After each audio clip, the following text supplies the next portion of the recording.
bringing news from a different page. Truth served hot and bold and strong. Every week we sing along. Red, white, and true will stand tall. Echo the call loudest of all. With hearts of faith and liberty, together we find unity.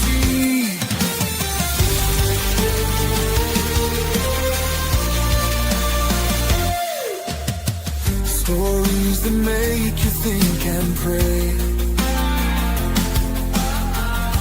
A light awaits at the end of day. And guided by the stars and stripes, through the stormiest of nights. Red, white, and true will stand tall. Echo the call loudest of all. With hearts of faith and liberty, together we find unity.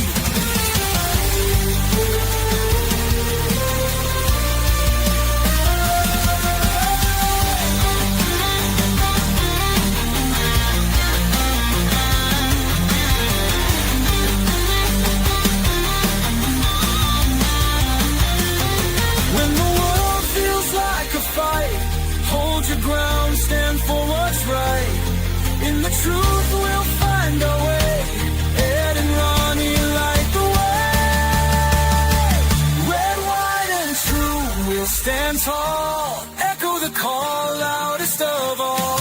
With hearts of faith and liberty, together we find unity.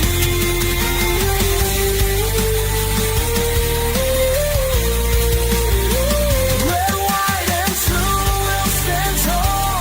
Echo the call loudest of all. With hearts of faith and liberty, together we find unity.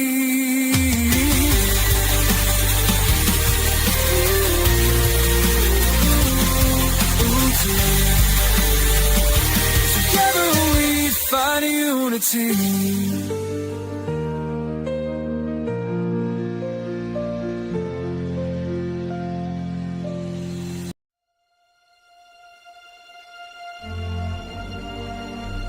Ladies and gentlemen, this is Red, White, and True with Ed and Ronnie. And the show starts right now.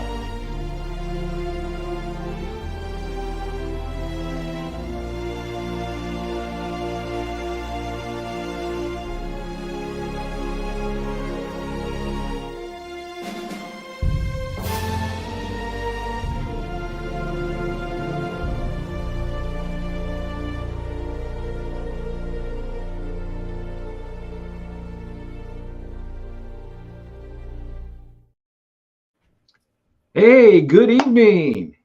Good evening.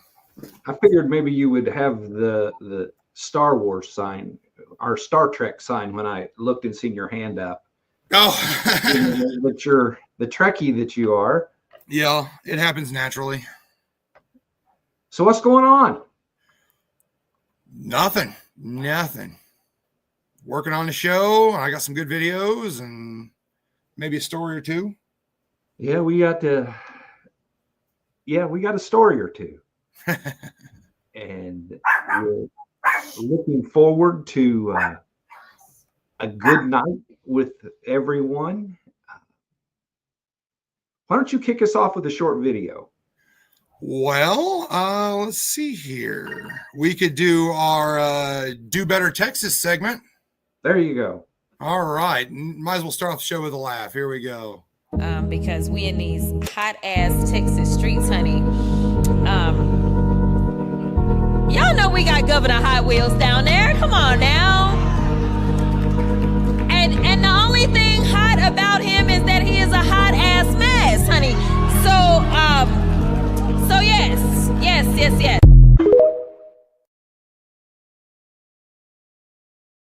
And if nobody knows who she's talking about, that she's talking about Governor Abbott, who is wheelchair bound, and she called him Governor Hot Wheels. So please do better, Texas. Please do better.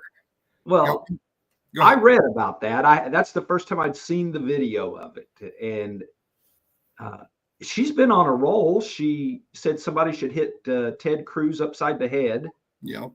and it seemed like there was another one that just was very un-congressman like. Yeah. She's an elected official and talks about people like that. That's great. Well, you think about it.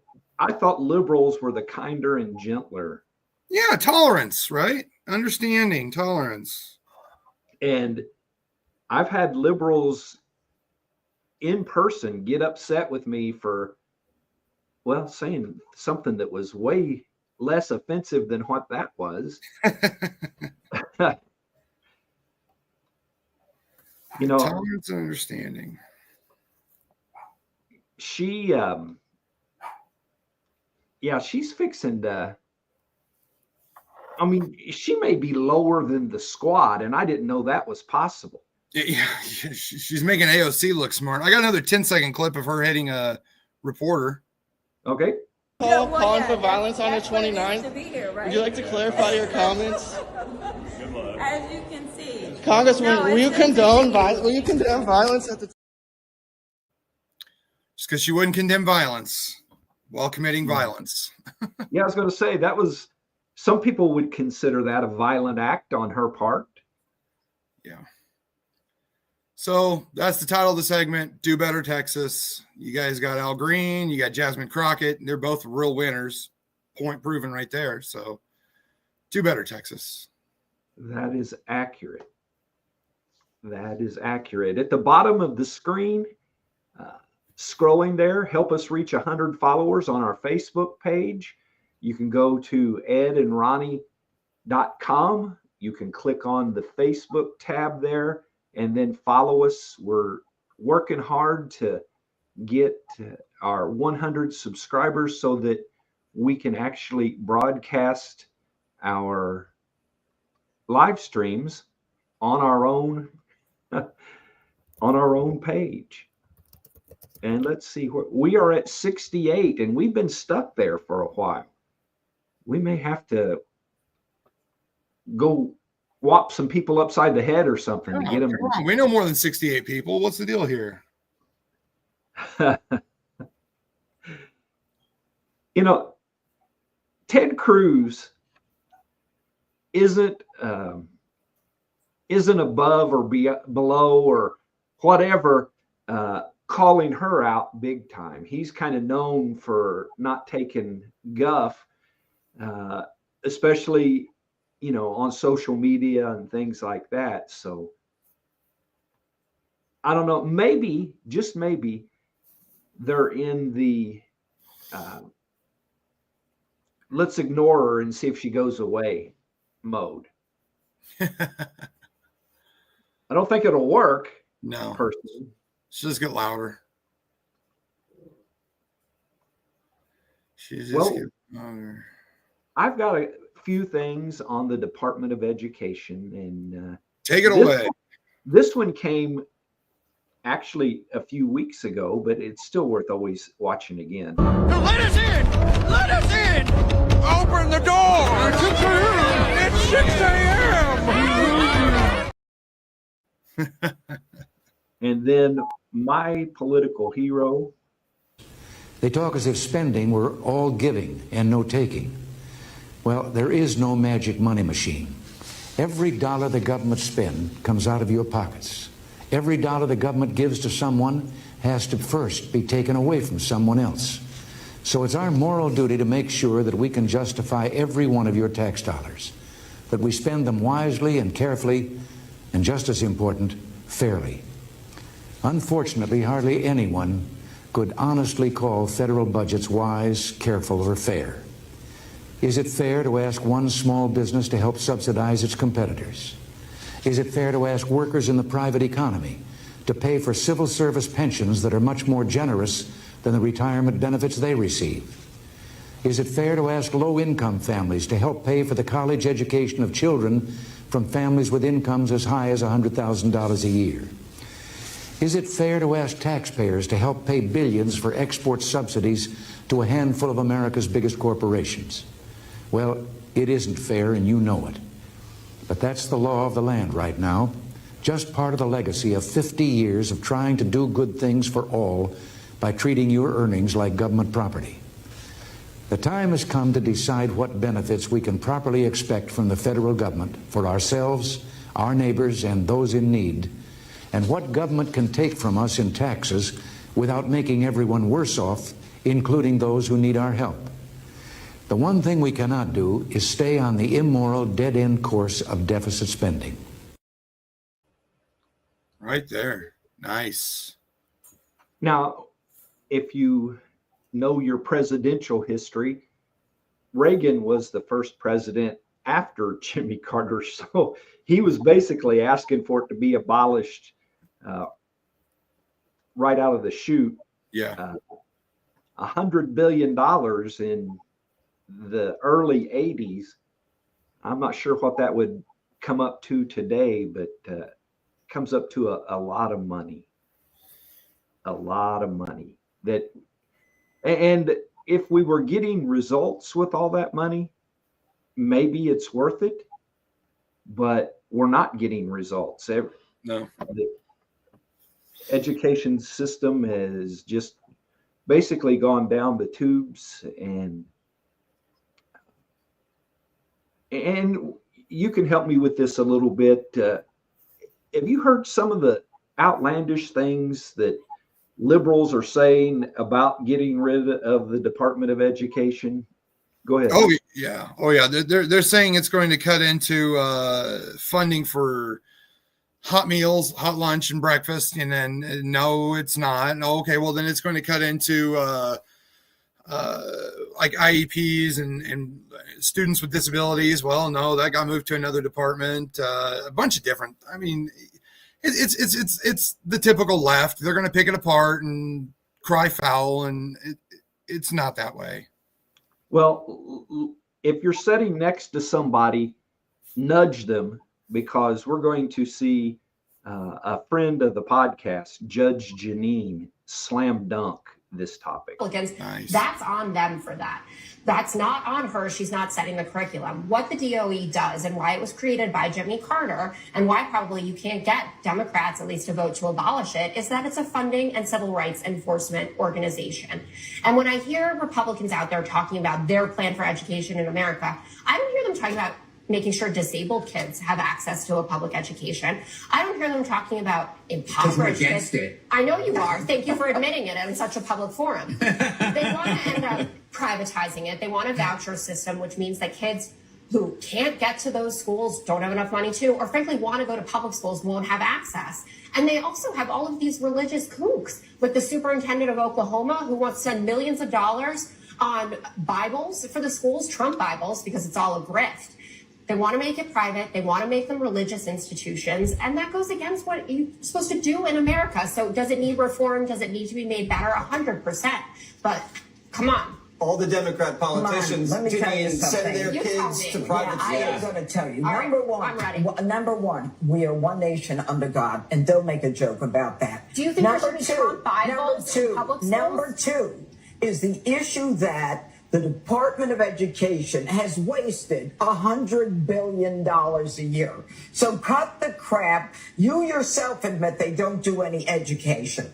Now, you say that Trump is not dismantling. He's already dismantled with Doge. And let me make one thing also clear. Department of Education was created by an executive order by Jimmy Carter as a payback to the unions. Subsequently, Congress came in and created it, and we're going to end it the same way, with an executive order dismantling it, subsequently finished by a decision by Congress. Now, let's be real clear. All of these issues, as it relates to Pell Grants, special needs, all that stuff is being moved to different departments within Washington. They are not being eliminated, and don't make it sound like these kids are being forgotten, because they're not. But if you want to talk about no child left behind, that's what the Democrat liberal. We'll go ahead and stop. That's a 4-minute clip there, and she goes on to well, basically call out the Democrats on their programs.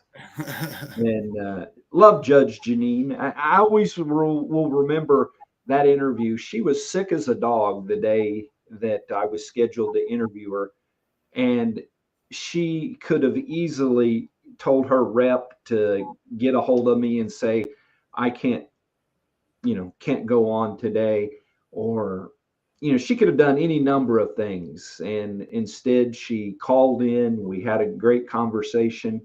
Pretty sure it was she had one of her books that was being released, and that's why I was interviewing her. And the left can't stand her, and I guess that's all the more reason to love her. Yeah, right. If you didn't need any more reasons, there you go. So, I mean, and she kind of shot down all of the arguments that the Democrats are making on shutting down the Department of Education. Yeah. I didn't realize until I heard her say it. And I'm pretty sure if she says it on the air like that she's researched it to know that Carter started the Department of Education with an executive order. I didn't know that.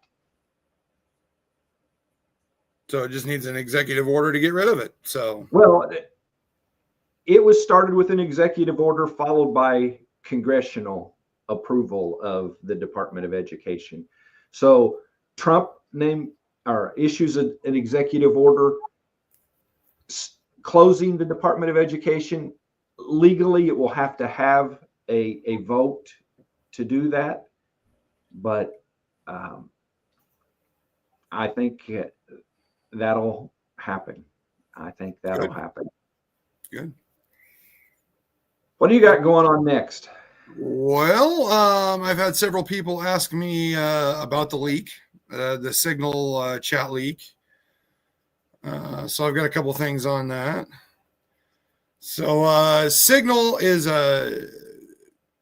it's an app that you can use to send encrypted messages back and forth. My survival group and I, we use Signal.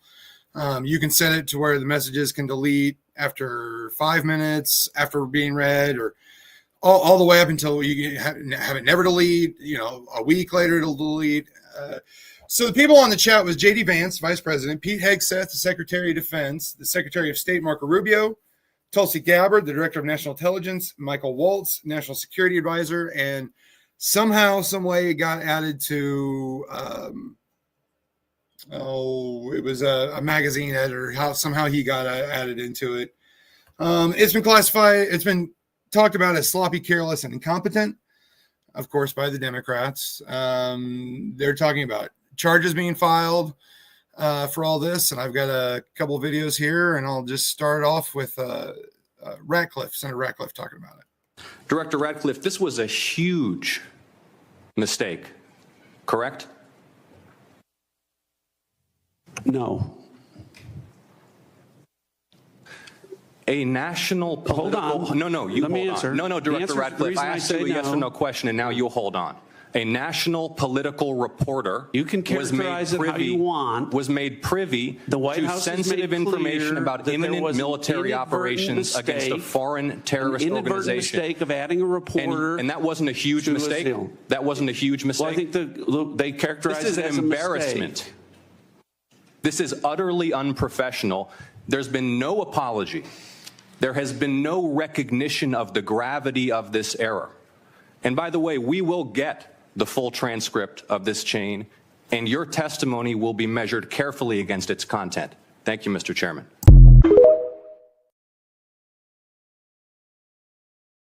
Ooh.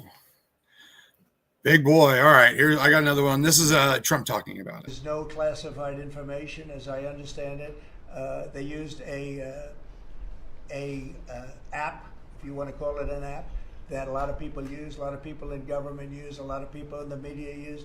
And I think I'll ask Mike. Mike is here. Do you want to respond to that, please? Yes, Mr. President. You asked about lessons. I think there's a lot of journalists in this city who have made big names for themselves, making up lies about this president, whether it's the Russia hoax or making up lies about Gold Star families. And this one in particular, I've never met, don't know. never communicated with, and we are looking into and reviewing how the heck he got into this room. But I'll tell you what, the world owes President Trump a favor. Under Biden, global shipping was shut down. Pinprick attacks, months between them, our destroyers being fired upon dozens of times. President Trump took decisive action with his national security team, took out the head missileer, knocked out missiles, knocked out headquarters, knocked out communication sites. And for once, as we hear, as you will all hear from every one of our allies, thank God for American leadership again. Thank God for American strength. You're welcome, Lord. And look, we had a national security team that was coordinating these efforts, as Director Radcliffe testified today.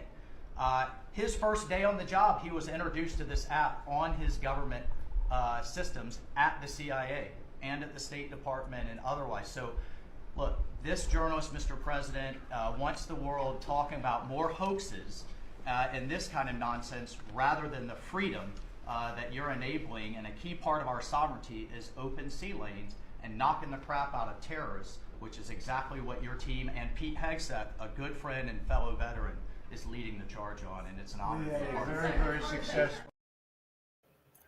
So there you go. That's some more information on it. What do you think about it there, Ed? Well, I do somewhat agree that it is an embarrassment, but not to the level that the Democrats are making it to be. I mean, they called for Hegseth's resignation. They called for the gentleman that was just talking. Was that Waltz? Yeah. Yeah. They called for his resignation. From what I read, it was a lower level person in Walt's department. I'm not sure exactly how you accidentally include a journalist in a group chat. I think it probably should be addressed with that person to see if there was any malicious things going on. And once it's addressed with that person, I think they need to move on. To say it's not a big deal, I wouldn't go that far, but it's not that big a deal. Yeah. I mean, they didn't share nuclear codes or anything like that. It's a big deal and it's an embarrassment, no doubt about that. But I agree with you. Whoever let it slip needs to be dealt with. But the Democrats have taken it so far as to claim that they're upset with the Republicans for confirming these people without them being properly vetted, without enough research into them, without them fully understanding the job. And I don't think it needs to go that far. Well, let me just say the Democrats are upset because they weren't the ones that leaked the information. Yeah. And if they were, they'd shove it under the rug and you'd never hear about it again. But since it was a Republican, it's going to be top page news. 100%. Well, let's lighten things up. You talk about terrorists or anybody that would invade our nation. Listen to what this gentleman has to say. Apparently, you've forgotten that this is the United States of America, most powerful country on this planet. And it's not because we have more money or we're better looking. No. It's because we have something in this country they don't have in other countries. That's right. I'm talking about rednecks. Good old boys with an arsenal in their basement that have been waiting for just such an occasion since 1775. Oh, believe me, foreign troops land in the South, there'll be a line of pickup trucks and NASCARs heading down I-95. Marines will show up 3 hours later, nothing but beer cans and shotgun shells. What the hell happened here? War's over, baby! They come on shore in them little boats, right? Man, Jimmy's got 2 Evan roots in that bass boat. He just ran them right on over. You see what I'm saying?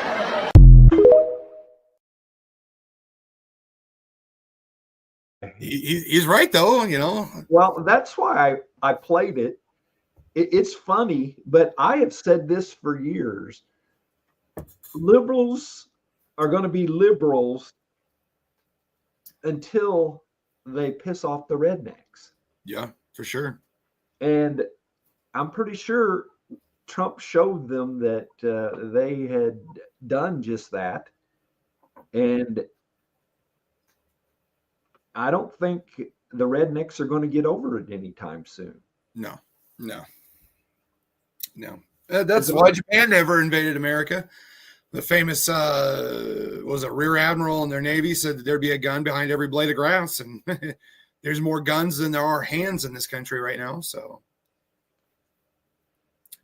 fortunately for me, I don't know anybody who's a redneck who has a basement full of guns. I don't know anybody at all. Basement would be the key word there, I think. Yeah. Pretty much. Well, you and I were going over a story earlier, and it's just amazing, this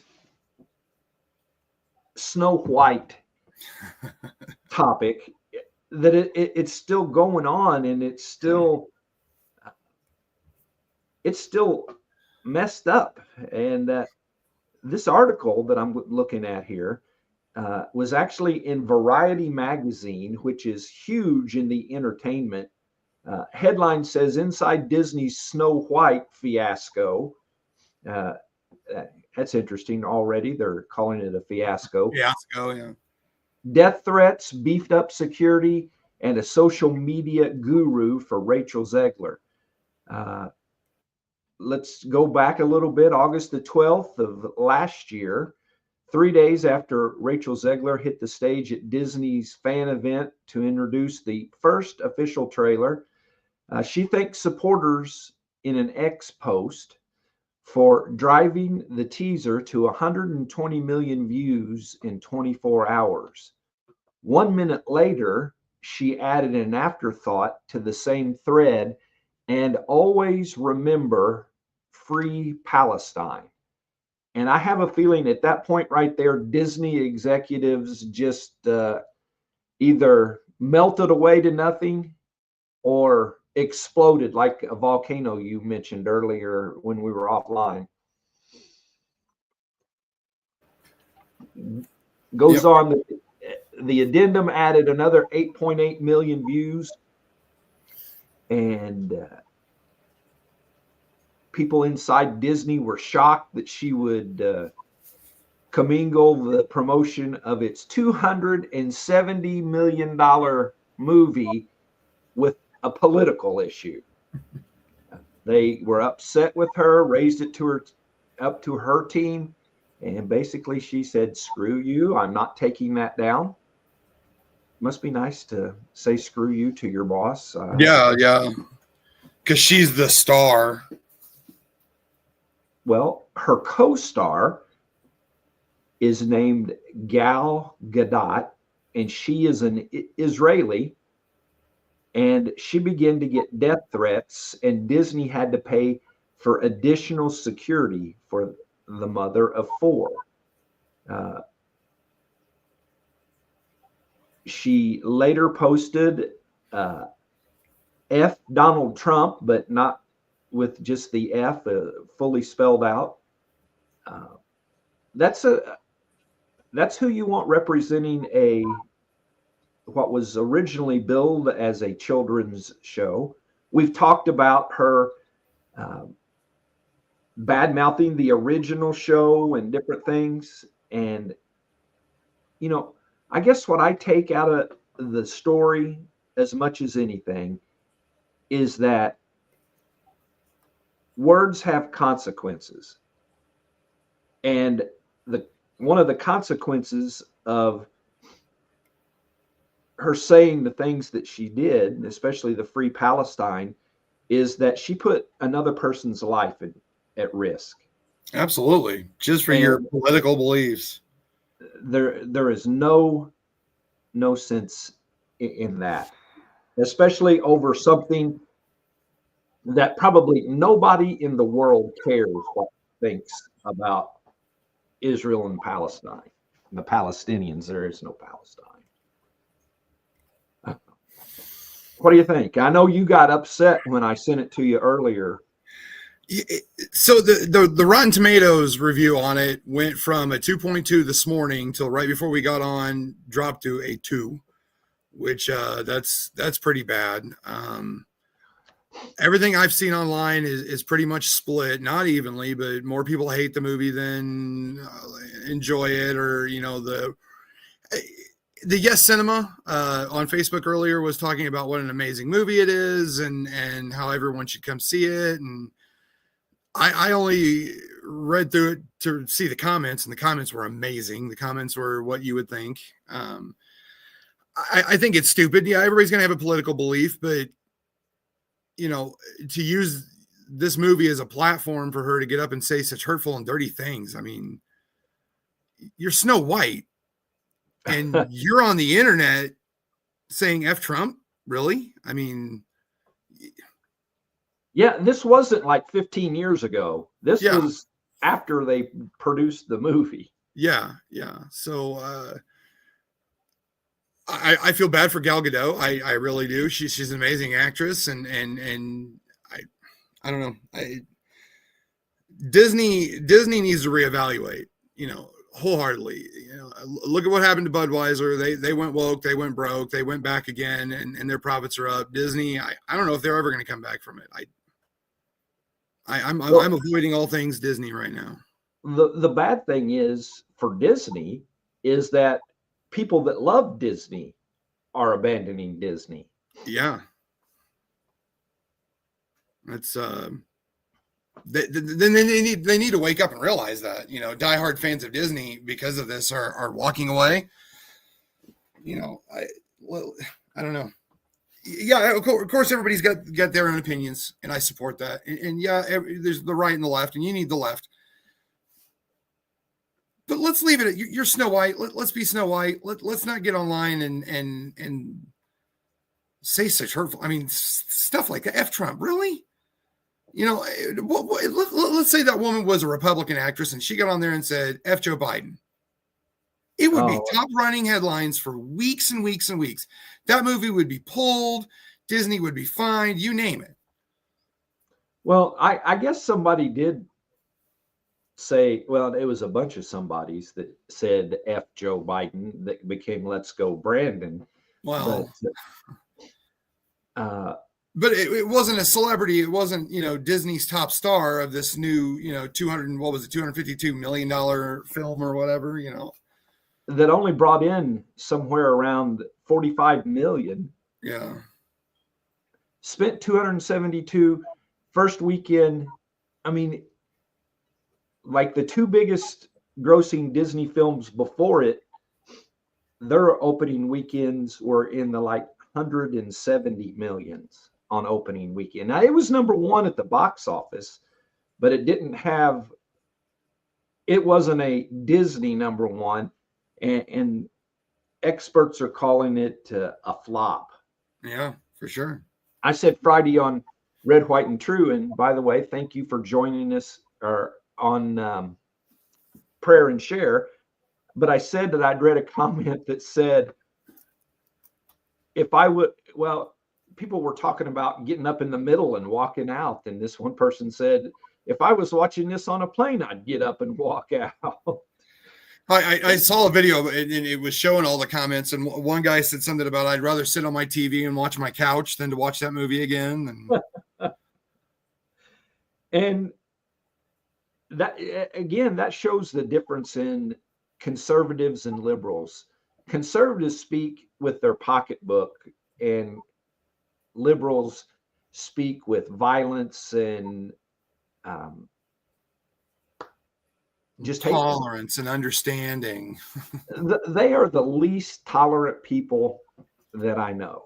Mm-hmm.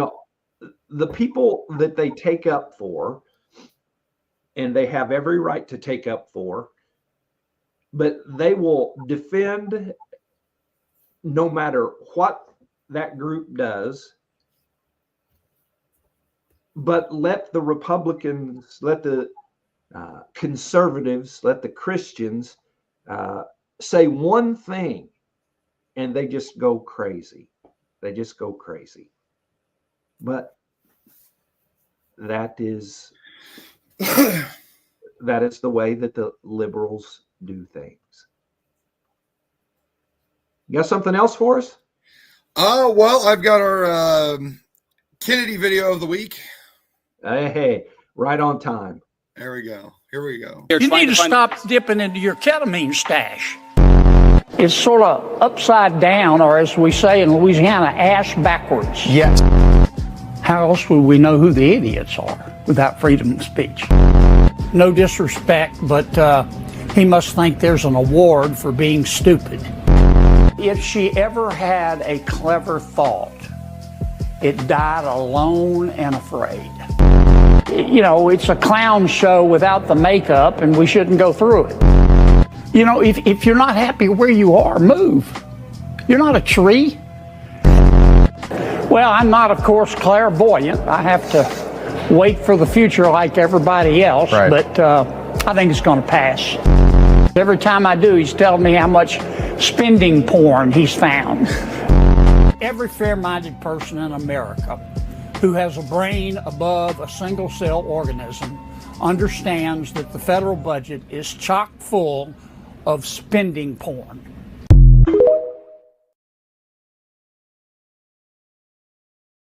Spending porn. Get enough of him. I mean, I could sit and listen to him for hours. Yeah, for sure. And he really, when he retires from Congress, he needs to do a stand-up comedy show. At least one. You know, a Netflix special or you know, something to that nature. Because he is just, and we've talked about him before, just popping them off just like it's part of a scripted page. Well, you were talking Sunday at church about Ernie-isms, and I think that should be Kennedy-isms. Yeah, Kennedy-isms. Well, not to be outdone, our press secretary, Caroline, is got a thing or two to say. It'll lead into another topic as well. Saying on my phone, I don't know, some of you know this on the iPhone, they've got that little stock app. I added Tesla to it to give me a little boost during the day. 225 and dropping. Governor Walz, unfortunately, is living a sad existence after his devastating defeat on November 5th.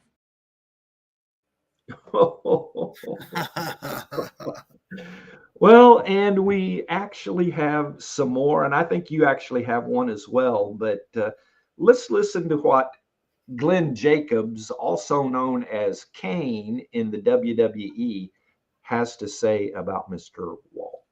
What Governor Walz said was completely inappropriate and it needed to be called out. Obviously, the Democrats realized that in catering to the far left wing of their party, they have created a masculinity problem for themselves, which shouldn't come as a surprise. After all, they've been preaching for years that there's no difference between men and women. However, they believe that masculinity means that you get on TV and you talk tough and you drop the occasional curse word, and you go out and apparently being strong means that you burn down Tesla dealerships, which obviously that is not what being masculine or being tough is all about. In fact, they just look like petulant, spoiled little brats.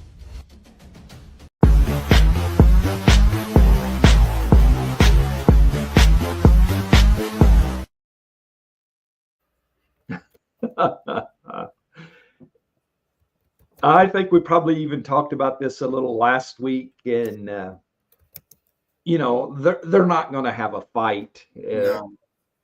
But I'd like to see some kind of a debate or something like that.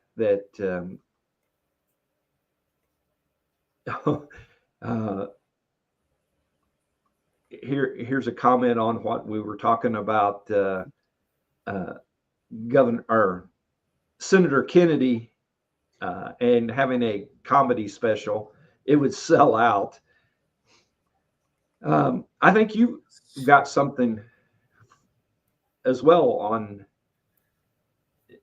Didn't you say you had a video? Waltz on yeah, he's talking about Tesla. Tim Walz, the goofball weirdo with all the wrong political principles, he was celebrating the decline in Tesla's stock price. Because after all, when a great American company starts to fail, then probably you should celebrate it, according to Tim Walz, a man who literally has never produced a job, has never actually had to pay anybody, who's like an employee, he's never had to make payroll, who brags that he owns no stock and no real estate. This person was almost vice president of the United States. Saying on my phone, I don't know, some of you know this on the iPhone, they've got that little stock app. I added Tesla to it to give me a little boost during the day. 225 and dropping. So,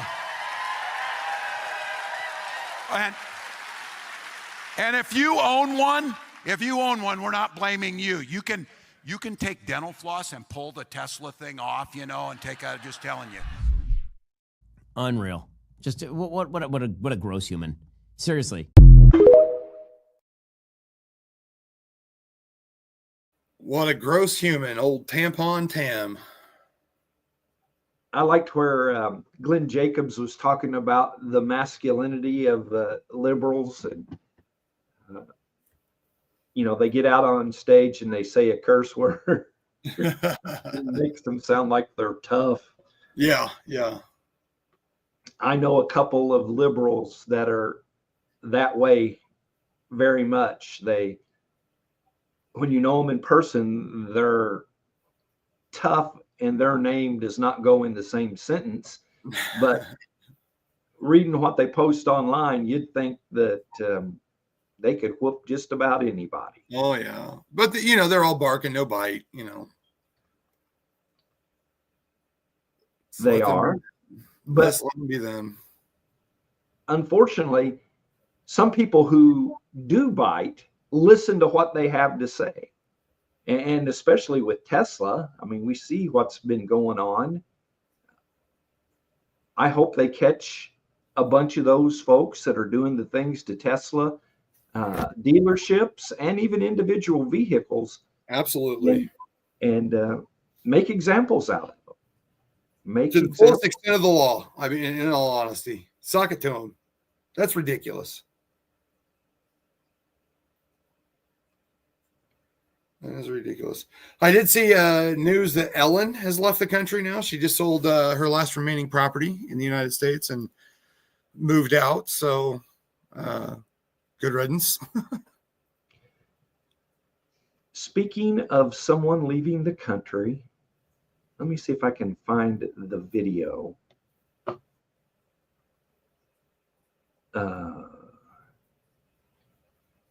May just have to read.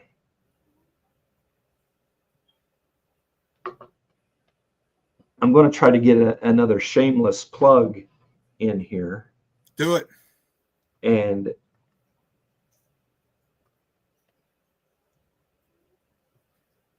we've talked about Rosie O'Donnell and her leaving the country. Let me just say that she mentions a gentleman who you should nudge somebody. She mentions Daniel O'Donnell, and she calls him her cousin, which is not accurate, but maybe she wishes. But he is a wonderful singer, and let's just listen to what if you remember, if anyone remembers what Larry the Cable Guy called Rosie, well, just think about that while you're listening to her.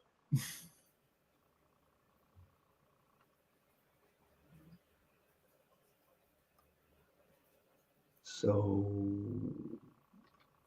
I couldn't download this one because it was too long. I'm just going to play the first minute or a little more. So I got to share my screen.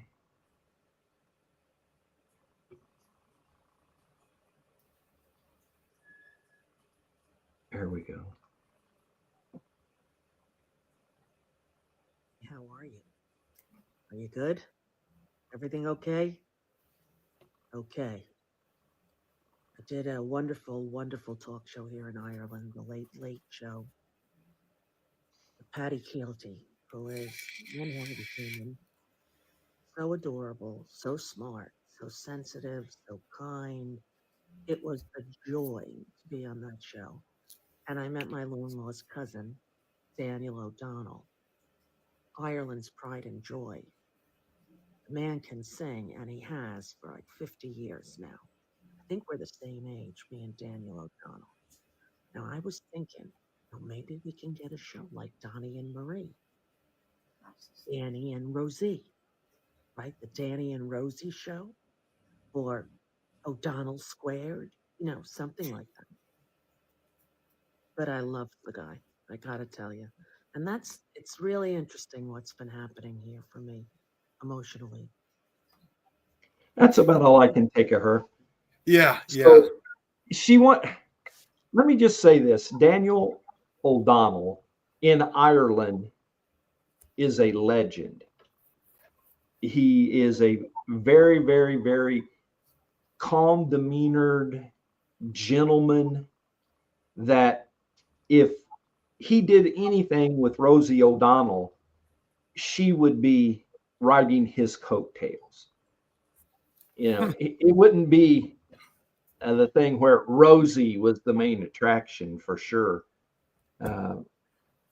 And it just really irritates me that that she poor Troy. I was on a different screen.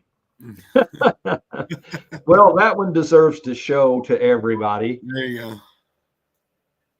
You're right, Bill and Tanya. That would tarnish his reputation. And yes, for sure. He is a classical singer, and classical is really not my thing. But I remember when I talked to him, he was such a gentleman, and to think Rosie's trying to. Well, she's sucking up to the Irish people. It was on the Irish Late Late Show or something like that. And so she's sucking up to people in her new country. She sent an apology to the Prime Minister of Ireland, the one that was at the White House when Trump made fun of her. Oh, when he called her a pig and a dog or something? Well, I don't know that he did then. He has called her that on numerous occasions.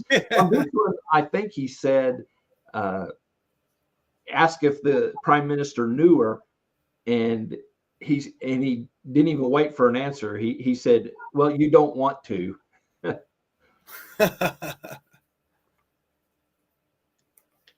I read where they've been feuding since 2006, long before Trump was in politics, back when he had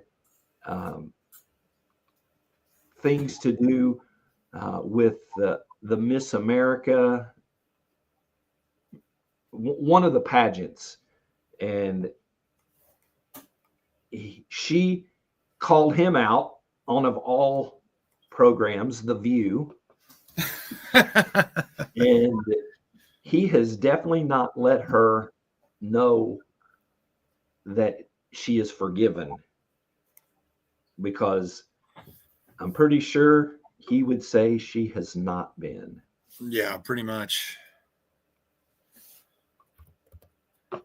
Anybody know what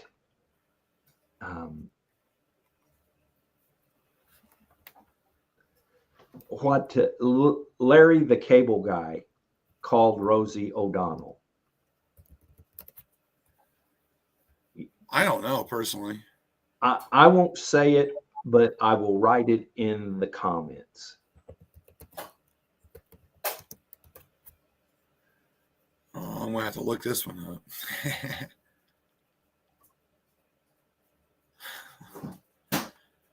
Oh, I've got a good video of Tom Holman. Well, there's always good Tom Holman. Yeah, this guy is cracking me up. Here, I'll show you.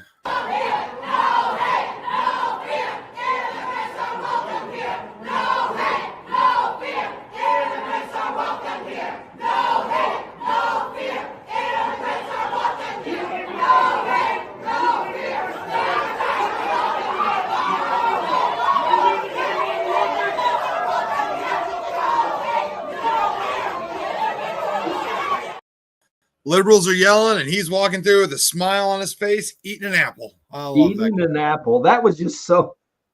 You see, somebody needs to show that to Tampon Tim to show how if you want to act tough and bad, that's how you do it right there.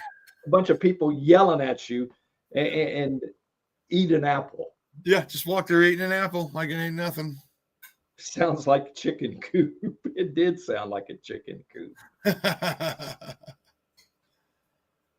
So it's in the chat there what Larry the Cable Guy called her. Rosy old. And if you can say it. I mean, Jesus rode one into Jerusalem, so not a Rosie O'Donnell, but well, and in this one, it would be a fat one. Yeah. Yeah, that was one of the most funny lines in a comedy that I'd ever heard. Well, let's see what else we got. We got a little bit more, I think. Well, I got the French response to them trying to take the Statue of Liberty. Okay. That's actually surprising. It's a little bit of a long one. I might not keep it all the way up, but here we go. The French have now responded to the White House as the war of words is escalating. Right? I mean, a French politician just suggested that France take back the Statue of Liberty because they say that America no longer stands for freedom or liberty because of their perception that President Trump is both attempting to become a dictator and is worshiping a dictator in Putin. Now to that, we saw the White House responding. It's only because of the United States of America that the French are not speaking German right now. So they should be very grateful to our great country. To which that French politician responded by saying, "Dear Americans, since the White House press secretary is attacking me today, I wanted to tell you this. Our two people are intimately linked by history. The blood we shed and the passion for freedom we share, a passion symbolized by this statue that was offered to the United States by France to honor your glorious revolution. As the press secretary for this shameful administration said, without your nation, France would have spoken German. In my case, it goes further. I would simply not be here if hundreds of thousands of young Americans had not landed on our beaches in Normandy. Our gratitude to these heroes and their sacrifices is therefore eternal, but the America of these heroes fought against tyrants. It did not flatter them. It was the enemy of fascism, not the friend of Putin. It helped the resistance and didn't attack Zelensky. It celebrated science and didn't fire researchers for using banned words. It welcomed the persecuted and didn't target them. It was far, so far from what your current president does, says, and embodies. This America, faithful to the wonderful words inscribed on the Statue of Liberty, your America, is worth so much more than the betrayal of Ukraine and Europe, xenophobia, or obscurantism. We all in Europe love this nation to which we know we owe so much. It will rise again. You will rise again. We are counting on you. And it is precisely because I am petrified by Trump's betrayal that I said yesterday in a rally that we could symbolically take back the Statue of Liberty if your government despised everything it symbolizes in your eyes, ours, and those of the world. It was a wake-up call. No one, of course, will come and steal the Statue of Liberty. The statue is yours, but what it embodies belongs to everyone. And if the free world no longer interests your government, then we will take up the torch here in Europe. Until we meet again in the fight for freedom and dignity, we will be the continuators of our shared history and the protectors of our treasure. More than a statue of copper and steel, the freedom it symbolizes. America will rise again and said the betrayal of Trump. Oh, come on. Come on. That guy cracks me up.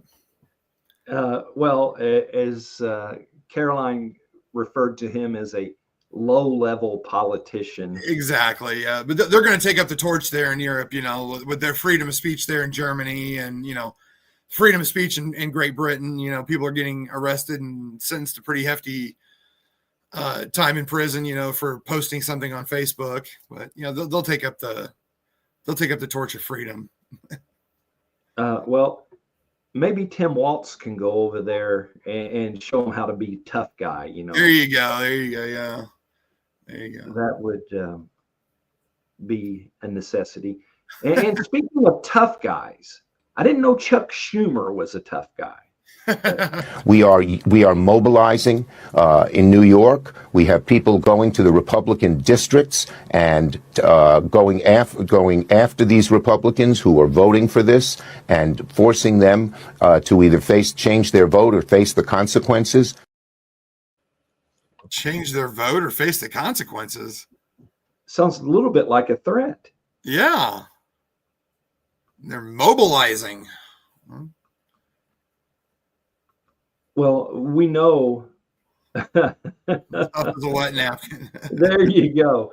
He's about as tough as a wet napkin.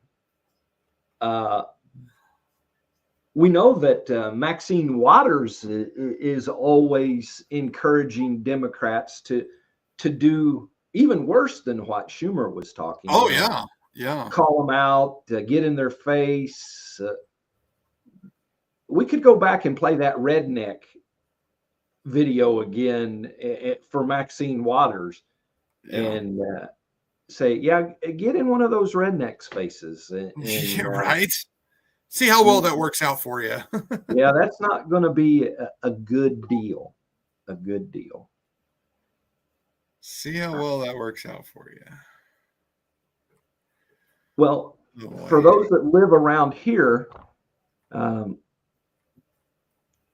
there was a pretty powerful tornado that took place, and I've got a short 18-second video of some of the damage that was done here in Bartholomew County, Indiana.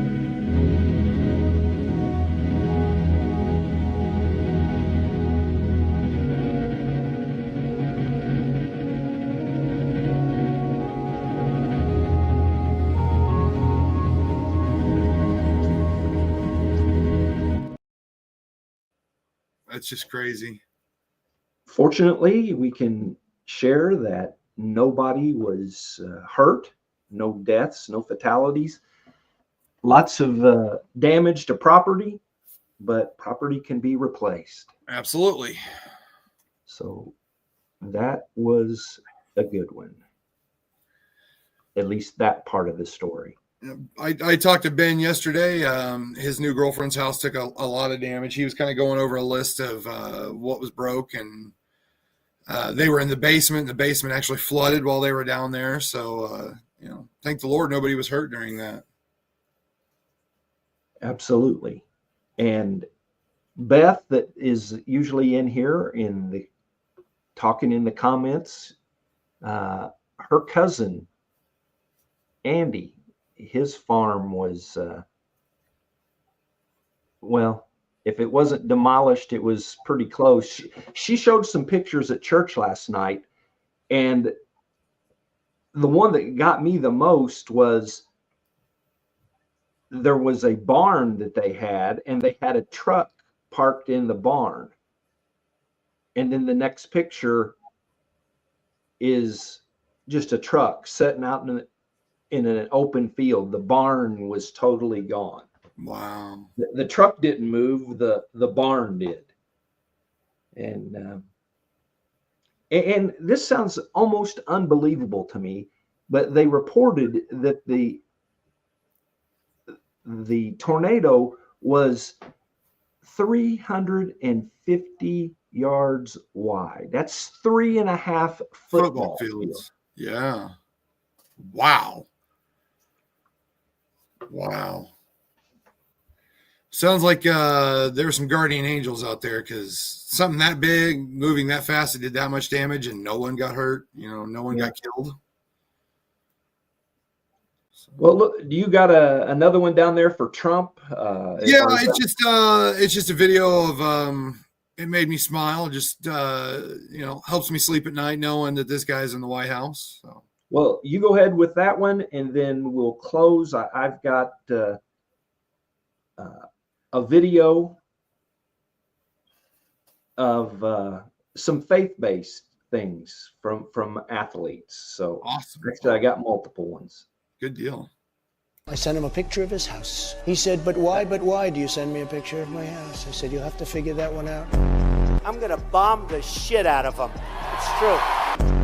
I confronted Kim Jong-un. He said, I have a red button on my desk, meaning a nuclear button. I said, I have a red button on my desk too, but it's bigger and stronger than yours, and mine works. I said, if you do anything, we're going to hit you harder than any country has ever been hit. He said, I understand, Your Excellency. The United States has great strength and patience, but if it is forced to defend itself or its allies, we will have no choice but to totally destroy North Korea. Rocket Man is on a suicide mission for himself. During the war, everybody has problems, even you, but you have nice ocean and don't feel now, but you will feel it in the future. God bless. You don't know that. Don't tell us what we're going to feel. We're trying to solve a problem. You're in no position to dictate what we're going to feel. When you said to Putin, don't invade Ukraine, what was his response? Well, I told him what our response was going to be, and his response was, really?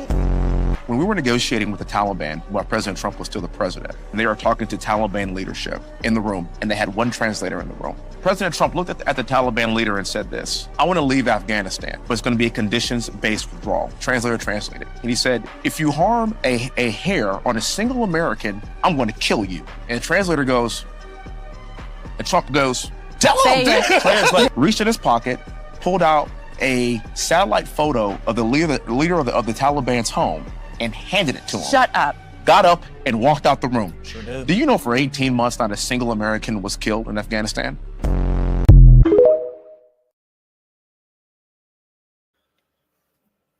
Now, I had that video and I wanted to share it tonight just because I saw it the other day, and, you know, I was laying in bed, you got some issues going on. I was trying to kind of struggling to sleep. And it's like, you know what? I really don't need to worry because, number one, God's in charge of the whole show. Number two, he's in charge of where I live. I'm good. So I just wanted to share that with everybody. Well, the next two videos have to do with a wrestler, as in a college wrestler. One is about his faith, and one is something that he did after he won. Let's look at this. Captain America. Captain America. Rob, I can't believe it. My jaw's on the floor.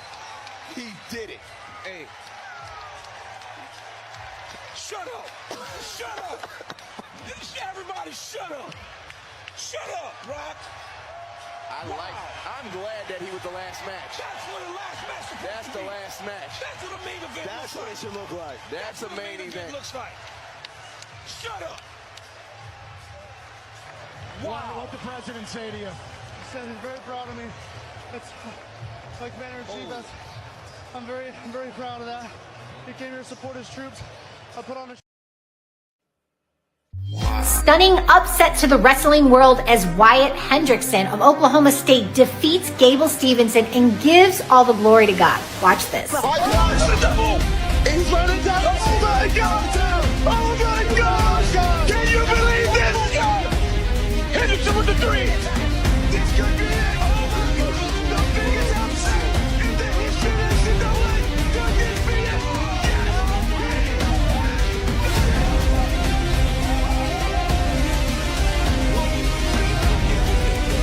The win was amazing, but check this out. He went on to say that at the beginning of the week, he attended church service and meditated on the scriptures before the match, and he gave all the glory to his Lord and Savior, Jesus Christ. He is called to be a light in the wrestling world. Whatever you do, do it all for the glory of God. Follow now for more inspiring stories about Jesus.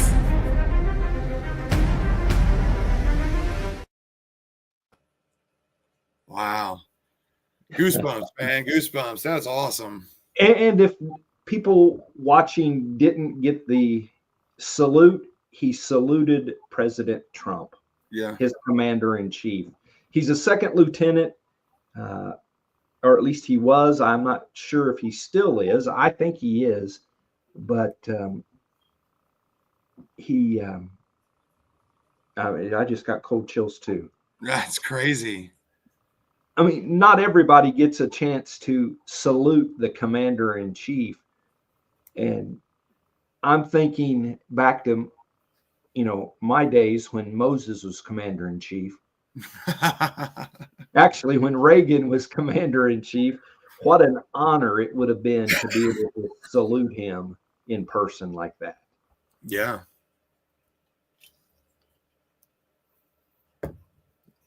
Well, as we leave, we will. I've got another faith story. We'll use it as our outro. It's about a minute and 50 seconds. quarterback Baker Mayfield from the Tampa Bay Buccaneers talks about his faith and how God let him get to rock bottom before he lifted him up. And it's an inspiring story. So you got anything else? I do not. That's all I've got for tonight. Well, thank you all for being with us.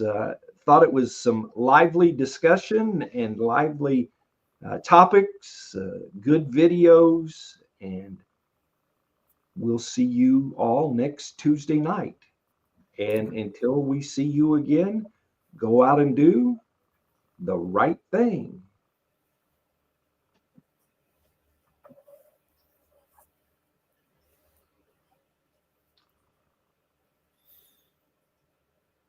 God taught me a lesson. He had to take my career down to the studs and make me realize that I'm more than a football player. There's much more going on in the game of football. And for me to see that, I had to hit rock bottom. And it wasn't just football, it was in our marriage. We weren't doing well at all. At this time, we were trying to have kids, wasn't going well. And so that was when we dove into PAO, but I remember a couple of years ago we talked about there's that 99% of you that you can put on a facade as a guy, you put on the mask, but behind closed doors, who are you really? What are you hiding? Are you being vulnerable? And until my career got stripped down, I was hiding a lot. And then for me to climb back up, I had to dive into the Word and accept the grace. And that was something that was really, really hard for me. And when I eventually did, I started to see things from a different viewpoint. And that was the biggest change in my life. And that's a couple of years ago. And I think the best part that I've learned throughout the process is it's constant work. It's not like you just get baptized and you're saved. You have to continue to work because the enemy is out to get you. And that's what I thought that, okay, once I achieve something, I can just move on. No, this is something that has to be part of the daily routine, and you have to make your priorities aligned with that. And so it's been a journey, but it all happened for a reason, and God's timing was perfect, where Tampa feels like home for me now, but that's because of what I built the foundation on, and what my wife and I, Emily, built our foundation on, and that's our faith. And it's been such a special ride to let God take us through that.